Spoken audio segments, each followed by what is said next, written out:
One of the most important ways you can prepare for an emergency is to have an emergency supply of water. This is because we can live for weeks without food, but we can only survive for a few days without water. Now, you may have heard the recommendation that you should have a 3-day supply of food and water in the event of an emergency. But here in the Pacific Northwest, the general rule is to have 1 gallon of water per person per day in your home to last you 14 days. You may need more than that if you have pets or people with special needs.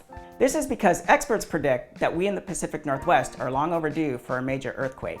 And if this earthquake were to happen, it could actually severely damage our water system and other infrastructure. When this occurs, it could take 2 weeks or longer for emergency supplies to reach our region. We must be able to rely on our own resources until these emergency supplies come. If you think that this sounds like a lot of work and a lot of water for something that may or may not happen in our lifetime, think about it this way. By preparing for an earthquake, you're also preparing for other types of emergencies that could happen.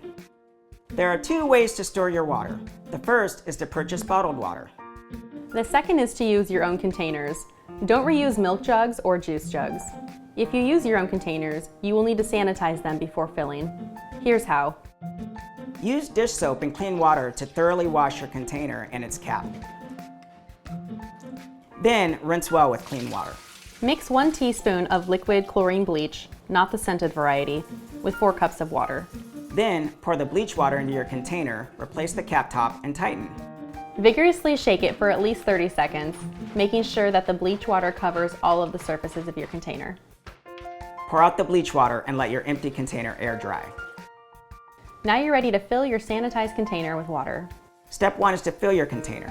Be careful not to touch the opening with your hands or the faucet, as this might contaminate your water or the container. Make sure it is filled to the very top. Step 2 varies slightly depending on where your water comes from. If your water comes from a well or other untreated source, you will need to add bleach to it before capping your container. For each gallon of water, add 1/8 teaspoon of bleach.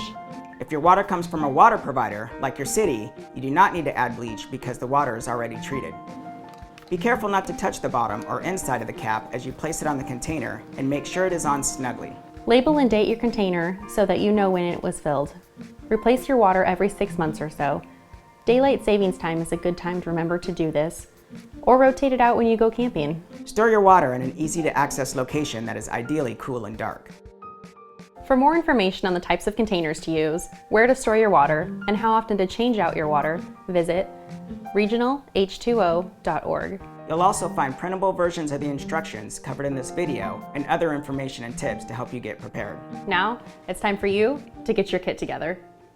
The Regional Water Providers Consortium created this instructional video as a courtesy to provide general suggested guidelines for how to prepare an emergency supply of water at home. The consortium is not responsible for any ill health effects or damage to your home from following the instructions described in this video.